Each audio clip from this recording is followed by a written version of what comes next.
Hey folks, Iana Kone here for part 2 and module 2. Now here is a bunch of fractions, which will drive you crazy if you don't like fractions. You don't deal with them all the time. So in the previous problem, I introduced this idea of multiply each term by the LCD of 15. And like I said earlier, you could have chosen 30. You could have chosen 60. Doesn't matter. As long as each number goes into this number, you see that the 3 will go into the 15 and so on. So look what happens. I'm going to write 3 times 5 because that's how I got the LCD. 3 times 5, 3 times 5, 3 times 5. And notice why I do it. I'm canceling the 3 there, just the 3. See that? Isn't that tricky? Canceling just the 5 there, and then canceling just the 3 there. So I have left over 5 times 1. Notice here I'm using my placeholders of 1, so I know that this is a fraction. That number is in the numerator, and this number is in the denominator.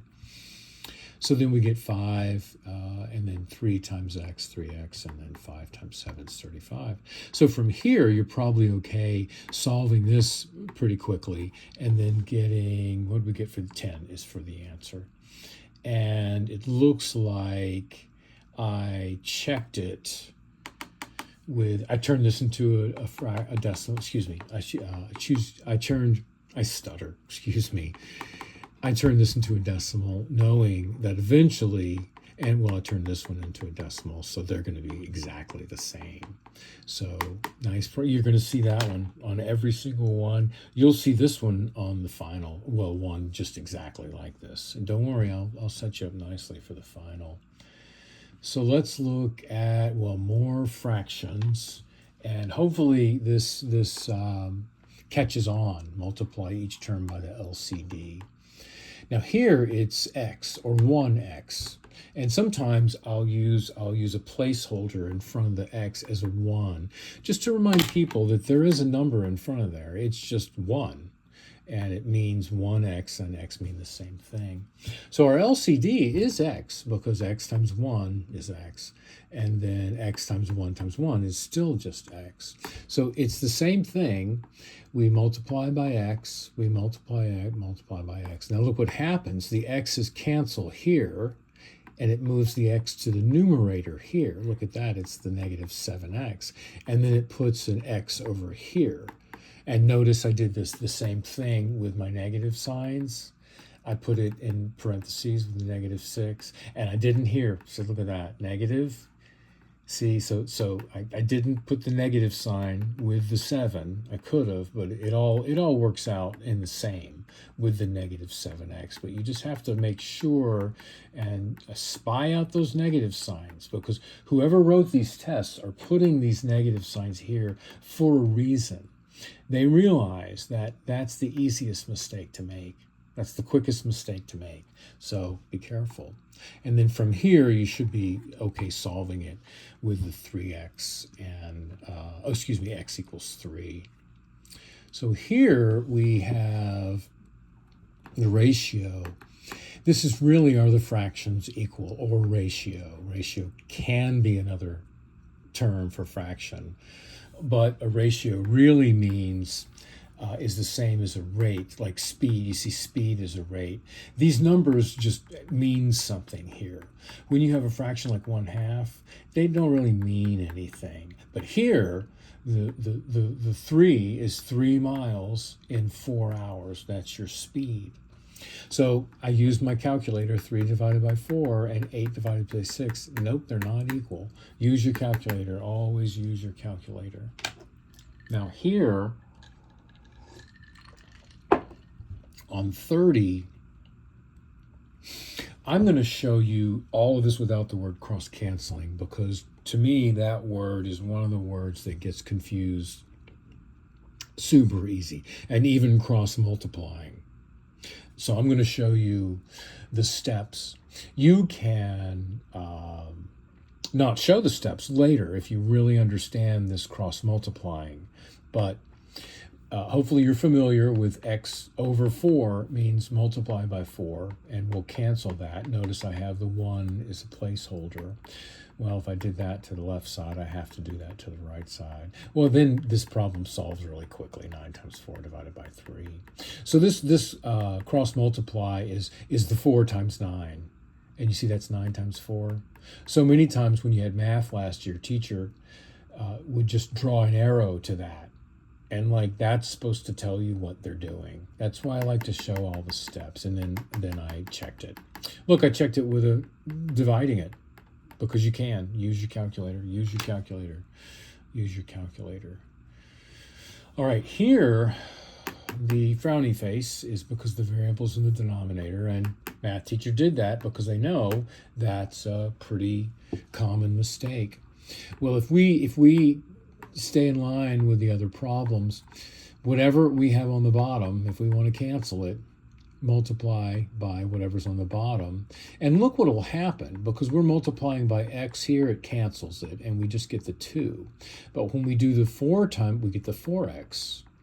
Now we've kind of complicated it because now we have the 4 times the x and the 24, but we've moved the letter, the variable, to the numerator. So hopefully by now look how 24 and 24 will cancel, and then divided by 4 and 4 will cancel, and you get x equals 12. So that's the key there, is the variable is now on the other side. So be careful of that one, and that you will get one of these, and that's why I really like showing your work. I mean, all math. Hey folks, look, looks like it's part 3. So here we got our first real big substantial word problem.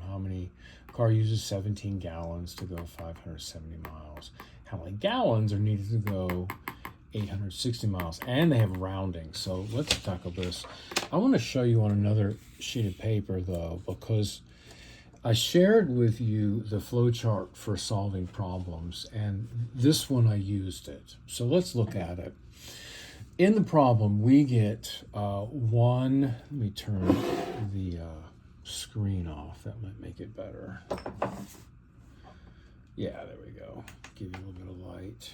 Yeah. So in the problem, we're given this conversion factor. The car goes with 17 gallons in the car, it goes that amount. Well, first thing you want to do, step 1, write your conversion factor with the 17 on the top and the 17 on the bottom. You just do that. There's no math involved. You just write it like this and you write it like that. Step 1, the answer is how many, the question is how many gallons, and it's circled all over the handout on my screen, and we'll go back to that in a minute, but it's clearly, the question is how many gallons, so I put the word gallons right there. Step 3, this is the number they gave you in the problem. The car, how many gallons does it take to go 860 miles? So they say this is the given information. They want you to go 860 miles. You put it right there. The next step, here's where you're going to choose, do you put this one here or this one here? And there's really not any math involved, like multiplying or things like that. There's mathematical thinking, of course. I want to put, you see how the word miles is here? And I want to change this word miles to gallons. Well, just like math with fractions and canceling, if I put the word miles on the bottom, this word miles and that word miles will cancel. Therefore, the word gallons needs to be on the top. And look, if the word miles is canceled, we only have the word gallons left. So this has got to be the right. There is no guessing. Do I put the 17 on top or do I put the 17 on bottom? That's why word problems can be so difficult, because it's a guessing game. What do you do with the numbers? But this flowchart, you'll get used to it, don't worry. Then we just multiply this times this and divide it by that. And you get all these decimals.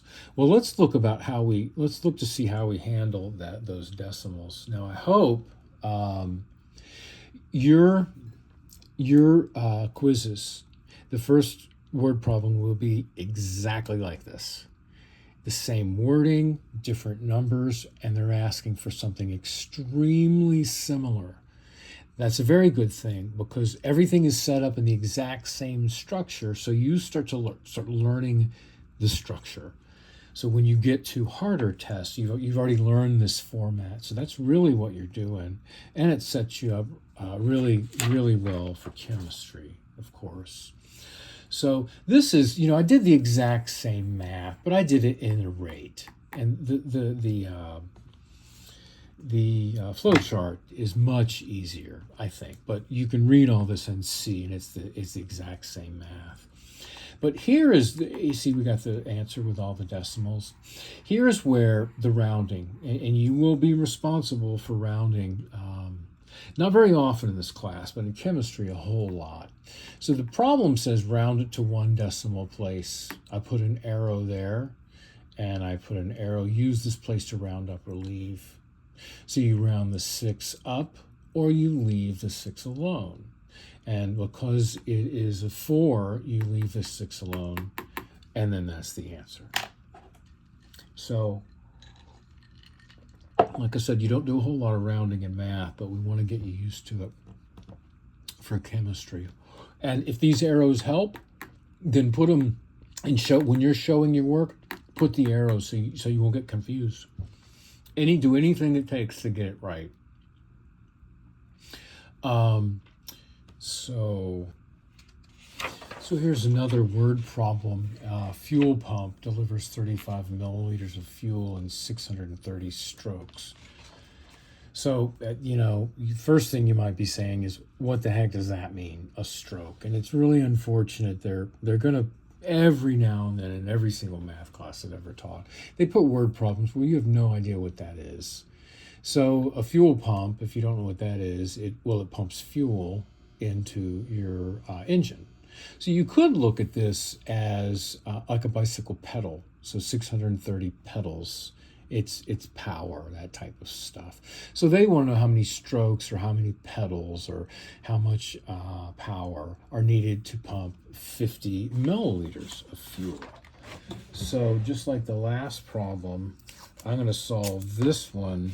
So I solved it all in a ratio, which works. The answer is 900. But students have liked this better, this flow chart for solving problems. So once again, the first thing I do is here's the conversion factor. Look, I wrote it with 35 on the top and 35 on the bottom. That's just what you do. And since I've been teaching here, some students have been, do I put the 35 on the top or the bottom? You do both of them. And so let's stop with that step 1. The question is asks how many strokes. You put equals strokes, because that's your answer is going to be that. Step 2 is you take the other given information, you pop it right there and put it over 1. Luckily, every single problem in this class gives you a given information with 1 on the bottom. I should say, I believe every single one, but I'm really, really sure. We'll go through all of these. So here's where I make my decision. If I have 50 milliliters on the top, I got to pick the one with milliliters on the bottom, because look how it cancels. And just the word strokes will be left. And my answer is in strokes. So doing this, it's called dimensional analysis. Dimensional means one dimension, like a straight line. I don't know. Doing it this way, paying attention to the words and not the numbers, will tell you, oh, look, the 60 goes on top. There you go. And the 35 goes on the bottom. So now it's just 50 times 60 divided by 35, which is 900. So hopefully that works. And as always, ask me questions and I'll solve them on a piece of paper, make a video, and send it out to you. And the answer is 900. And I did the exact same math, and this is a ratio. And the dimensional analysis works so much better, I've seen, with students. So here is a ratio, kind of the same thing.